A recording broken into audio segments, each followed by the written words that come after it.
JB Cycles here with an update on August the 7th. I'm back from my holiday from 37 degrees in Germany and Austria and back to Norway with only 13 degrees today. So, been crazy weather this summer. Okay, let's look at the charts. Here I have the S&P and my 4-week cycle. And, well, this looks kind of messy.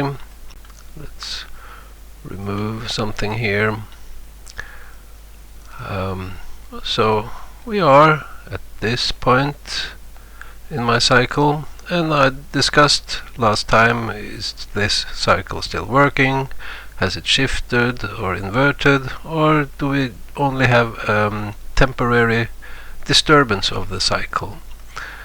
So we saw, well, we are at this point close to the cycle high, if the cycle still works. And looking back at the previous cycle high, we had a market low. And at this cycle high, we had a market low. So it was kind of inverted. This time we are close to the cycle high, and it doesn't look like any kind of low here. So perhaps we are getting back in sync with the cycle. So we could have a couple of more days or a week or so before we should turn down in sync with the cycle. We had this move up here, A, B, C, and I thought this could be only part of a bigger rally. This A, B, C would not be relevant. It would rather be a bigger A, B, C. I thought we were going to break this trend line because we were oversold. We also had to break the 50-day moving average in black here, and so we did. We popped up, back tested on the average, and popped up again. So yeah, this was kind of the summer relief rally I was expecting. Down here I have drawn the general trend from my 7-year cycle. I drew this a long time ago, and as we see, I was kind of expecting some kind of high here early mid-August. Yeah, let's look at another one. I have this one. Here I have the 7-year cycle in red, and it suggested a low here in early March, late February, and we got that. The next low was here early July, and we got that. And although the cycle was not very bullish here, it looked like we were ripe for a relief rally, and we got that. And this cycle or oscillation here is getting very bearish now in a very few days, and it's turning down into October, November. And this rally, I thought it could go up to this trend line, it could break it, and we see we have some kind of a horizontal resistance here. We have reached that.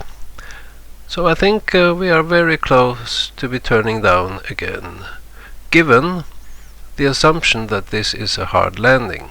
Because if this is only a soft landing, this actually could be the bear market low. It would be a typical level for a soft landing low, if we look at the recent bear markets or cycle lows in 2018-19, in 15-16, in 2011-12, and yeah. But I still think this is going to be a hard landing, and the cycle is very bearish. It has the most bearish period starting in a few days and going into October, November.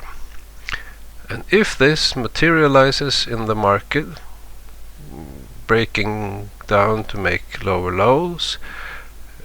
We have to see how steep will this decline be, and if it's really bad, the bear market could go on into the winter of 2023, and even the summer and late summer in worst case.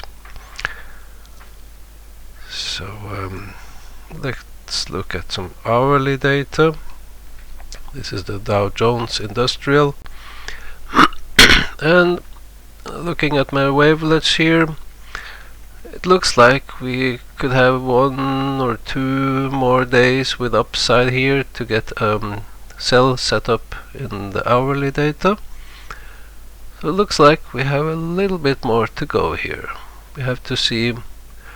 I don't like if we pop up with strong momentum here just before the setup. So I would hope we would, well, some upside we should have, but I would prefer to see it not too strong. Then we could have a setup coming real soon there. Over to Norway. Norway is more bullish than the S&P.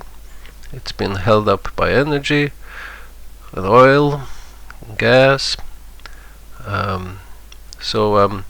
Although the oil price has been making lower lows, the Norwegian index has rallied in sync with the S&P. So actually I was kind of expecting we wouldn't break above these moving averages here, but we did. I said this we could have a false breakout here, but this is stronger than a false breakout, but it still could or should be a false breakout, just stronger than expected. So we see here in orange, this is the cycle, and it turns really bearish here in a few days. So I would expect the index to turn down and break this red line. That's the 40-week shifted index. We also see that this equivalent to the 50-day moving average has broken below the 200-day moving average. So we have a death cross here going on. And if, well, my research shows if we have this death cross occurring where the market has bounced up, that's a very good and typical sell setup. If it occurs at a very deep low, it's rather a buying setup. But here we are at some kind of a top at this signal, so we should break down below these moving averages and below the 40-week shifted index, and this would confirm the bearish setup. And the target here is typically some at least 10% below the 200-day moving average. So that would give us, well, some 13% downside here at least, but it could be 20 and 30% also. So we'll have to see about that. Anyway, the summer relief rally should be very close to an end, and the cycles, in my opinion, are giving us a bias for downside into October or November. And yeah, what could trigger this?